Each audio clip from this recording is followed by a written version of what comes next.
Good morning, guys.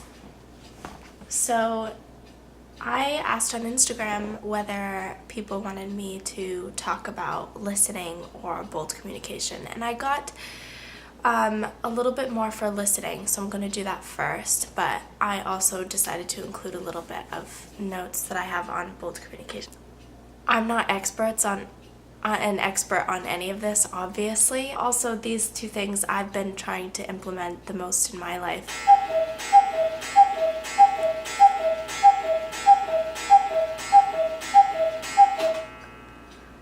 That little bird does it for too long. So first, I'm gonna actually talk about the negative things that come, negative listening / communicating.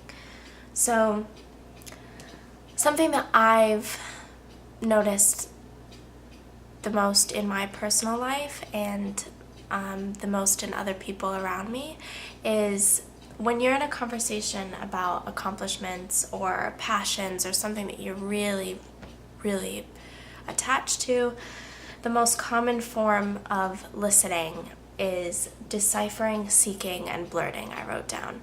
So essentially, you'll be having this conversation and then let's say it was about, I don't know, sports or something. So you're talking about sports and you're like, oh yeah, I used to do cross-country running or something.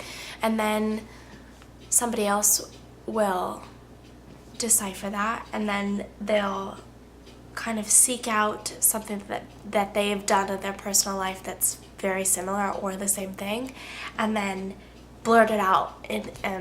But it's not in the sense of sharing information, it's a sense of wanting the person up and only saying it for the sake of saying that you did it.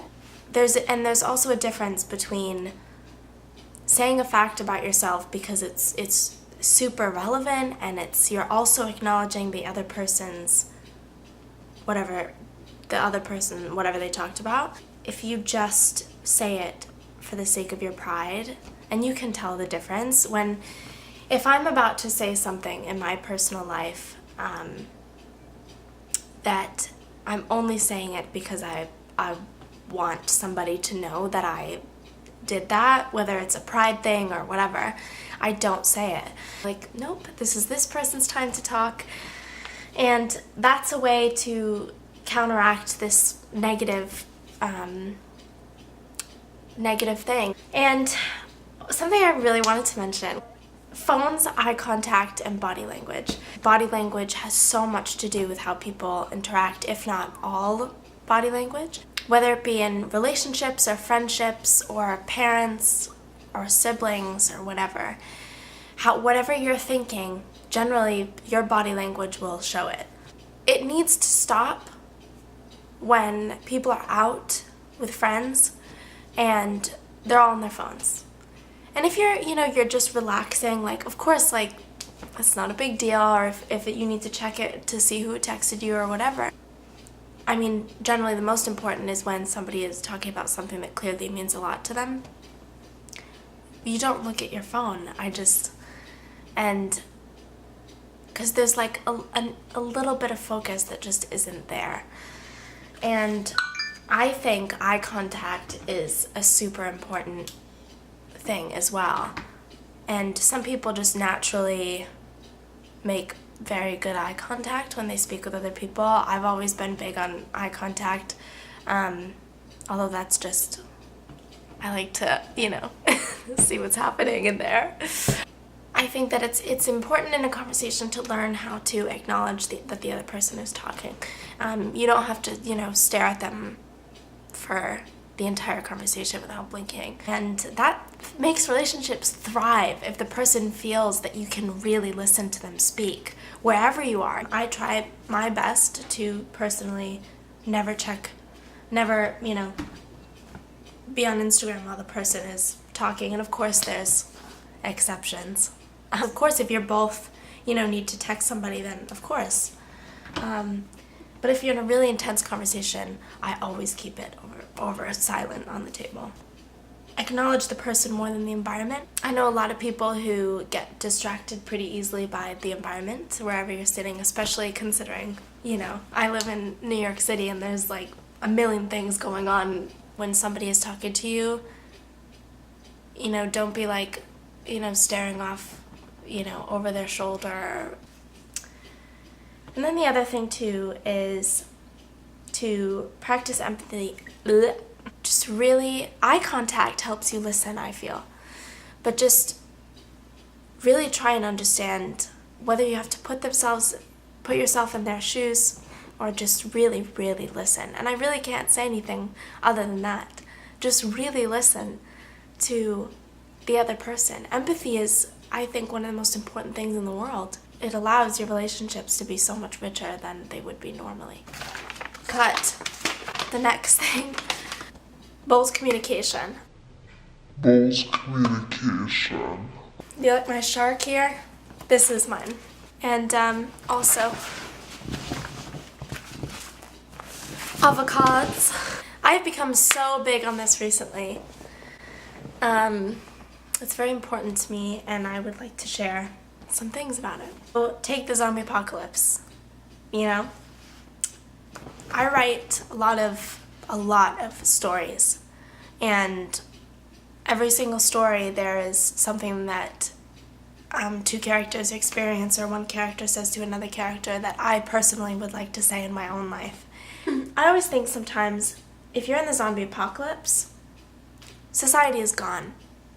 There's no social order, there's no repercussions, there's nothing that could come out of something that you say. Unless in certain cases, obviously. So I always think of this scenario. If you're alone in a house with one particular person, what would you say to them? Because most likely you wouldn't care what they thought because you're in the apocalypse anyway, And so I say those things, which is much more difficult than just saying it. But even in small intervals,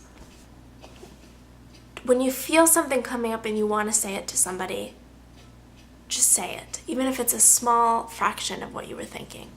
It allows you to recognize fleeting things as well, because you realize that if you do that more often, you realize that no matter what happens, you'll have said what you needed to say. And above all, the main thing is to be more honest. And I could make a whole other video talking about that, but I'm probably in love with you or something. No, cut that. But I think that adventure and rich relationships and rich experiences all come out of honesty. So even if it's nerve-wracking at the time, how much will come out of that? So anyways, be honest, tell the truth, and just say what you need to say. And you just eventually have to develop the attitude, fuck it, and just do it. People will care a lot less than you assume. Of course, I'm still working on things like that, and this is just an example.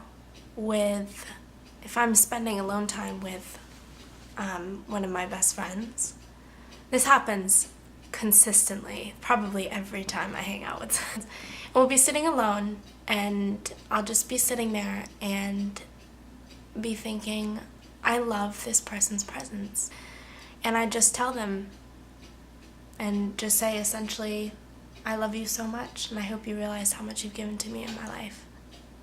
I mean, from all we know, if we're getting really deep, we only have one chance to live whatever life we choose. And although you might assume that it would never happen to you, you have no idea what could happen to any of your friends, your family, or yourself, essentially, at any time. And if it for some reason causes a negative repercussion, then the person is not even worth it.